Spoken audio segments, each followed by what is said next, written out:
국내외 큰 인기를 끈 드라마 이태원 클라스, 1,000만 관객을 돌파하며 해외 각지로 수출된 영화 신과 함께, 글로벌 넷플릭스 순위 최상위권에 올랐던 드라마 지옥, 지금 우리 학교는, DP, 경이로운 소문, 스위트홈, 유미의 세포들, 여신 강림, 여기에 작품성으로 국내외에서 인정받은 드라마 미생까지. 참신한 스토리로 시청자들의 감탄을 자아냈던 이 작품들의 공통점 무엇일까요?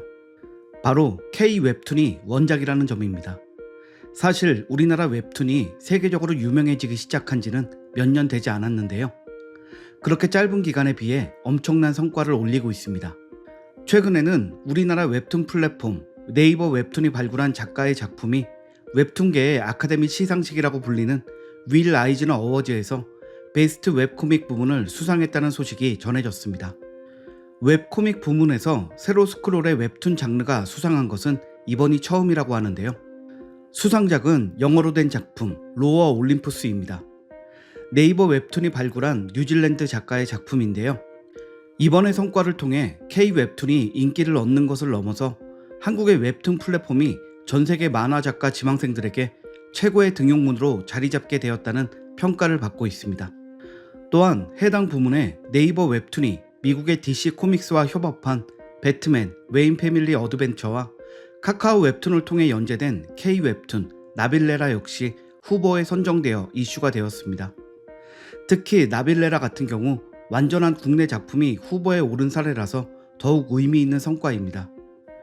윌 아이즈너 어워즈는 전세계 만화 업계에서 가장 권위 있는 시상식 중 하나입니다.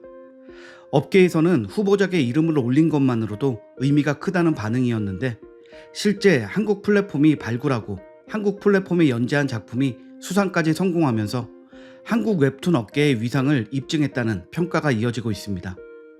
이번 수상을 통해 한국 웹툰 시장이 다시 한번 주목받고 있는데요. 한국 웹툰이 해외에서 성공을 거둘 수 있었던 이유를 분석하는 기사가 쏟아졌습니다. 국내에 웹툰 서비스가 본격적으로 보편화된 게 약 19년째라고 하는데요. KT 경제경영연구소에 따르면 국내 웹툰 시장 규모는 2020년 기준 1조 원대를 기록했다고 합니다. K-웹툰 시장이 이렇게까지 성장할 수 있었던 배경에는 스마트폰 대중화의 영향이 컸습니다. 스마트폰이 보편화되면서 언제 어디서나 간편하고 빠르게 즐길 수 있는 컨텐츠 웹툰, 웹소설 등이 인기를 끈 것이죠. 다른 컨텐츠와 비교하면 접근성 측면에서 훨씬 유리한 장점을 가지고 있습니다. 여기에 참신한 스토리와 뛰어난 작화 또한 세계적으로 흥행할 수 있었던 비결입니다. 웹툰은 드라마나 영화에 비해 장소나 소재의 제한이 없는 장르고 무한한 상상력을 펼칠 수 있는 분야입니다. 그렇다 보니 기존에는 없던 참신한 스토리가 많이 발굴되고 있고, 그 스토리가 뛰어난 작화와 만나면서 선풍적인 인기를 끌고 있습니다. 슬램덩크, 드래곤볼, 원피스 등 한때 전 세계를 제패했던 일본의 만화 시장에서도 한국 웹툰이 그 영향력을 넓혀가고 있다는데요. 일본에서는 디지털 만화라고 해봐야 출판된 만화책을 스캔해서 연재하는 형식이 대부분이었습니다. 그런데 네이버의 라인망가, 카카오의 피코마 등 한국식 웹툰 서비스 플랫폼이 생기면서 한국 웹툰이 정식으로 수출되었습니다. 먼저 네이버가 일본 내의 웹툰 시장 1위에 올랐습니다. 그리고 뒤를 이은 카카오가 이태원 클라스의 원작 웹툰을 롯본기 클라스라는 이름으로 서비스하며 인기를 끌었고, 이후 나 혼자만 레벨업 등 인기작을 연재하며 선두로 치고 올라오면서 엄청난 매출을 올리고 있습니다. 두 플랫폼의 일본 매출은 매년 성장을 거듭했고, 작년에는 일본 디지털 만화 시장의 30%를 차지했다고 하는데요. 만화 강국 일본에서 이런 성과를 얻고 있다는 것은 정말 의미가 깊습니다. 글로벌하게 인기를 얻고 있는 한국 웹툰 하면 빼놓을 수 없는 작품이 바로 앞서 소개한 나 혼자만 레벨업인데요. 원작은 한국의 웹소설입니다. 소설을 웹툰으로 각색하여 선풍적인 인기를 끌고 있습니다. 이 작품은 2020년 일본에 진출했는데요. 하루에 약 1억 원씩의 매출을 올렸다고 합니다. 일주일도 한 달도 아닌 단 하루에 말이죠. 일명 라온레는 일본뿐만 아니라 북미, 독일, 브라질 등 세계 각국에서 엄청난 히트를 쳤는데요. 작년 1월에는 미국 온라인 청원 사이트에 나온레를 애니메이션으로 만들어 달라는 청원이 올라왔습니다.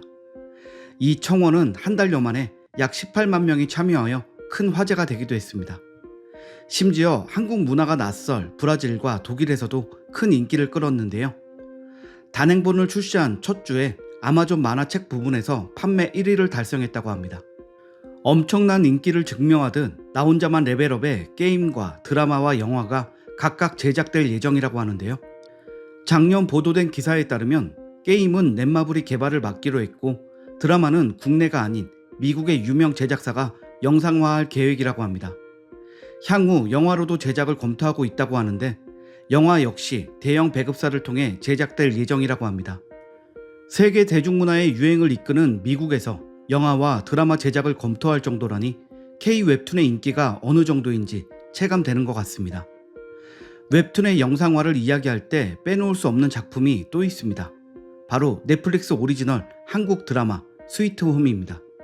오징어 게임이 세계 대중문화계를 휩쓸기 전에 미국, 독일, 영국, 프랑스 등 다수의 서양 국가에서 순위권 탑 10에 들면서 한국 웹툰, 한국 드라마의 힘을 보여주었던 작품인데요.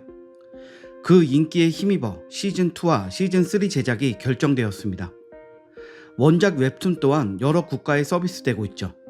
K-웹툰이 흥행하면서 영상화가 이루어지고 그 영상화 작품이 흥행하면서 다시 원작 웹툰이 인기를 끌고 K-웹툰과 K-드라마는 이제 상생하는 관계가 된 것 같습니다. 스위트홈 외에도 지금 우리 학교는 DP 등 한국의 웹툰이 원작인 넷플릭스 드라마들은 모두 다음 시즌이 예정되어 있다고 하는데요.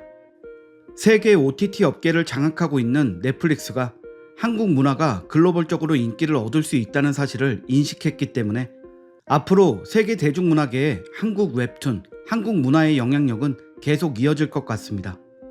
재미있는 점은 한국에서 인기가 있는 웹툰들이 외국에서도 인기가 있다는 점인데요. 서양과 동양 모든 부분에서 문화가 정말 다른데도 불구하고 작품을 보는 눈은 국적 불문 똑같다는 점이 신기합니다. 앞으로 제작이 예정된 K-웹툰들도 많다고 하는데 이 작품들은 또 얼마나 인기를 끌게 될지 기대가 됩니다. K-드라마와 K-영화뿐만 아니라 K-웹툰까지 세계적으로 흥행하고 있는 상황. 세계 대중문화의 유행을 이끄는 K-문화라고 해도 과언이 아닙니다. 오히려 해외에서 더욱 극찬하고 주목하고 있는 상황이니까요. 앞으로도 좋은 작품들이 꾸준히 발굴되어 K-문화의 인기를 이끌어갔으면 합니다. K-웹툰의 인기가 일시적인 유행에서 그치지 않고 스테디셀러로 계속해서 사랑받을 수 있기를 바랍니다. 오늘 영상은 여기까지입니다. 시청해주셔서 감사합니다.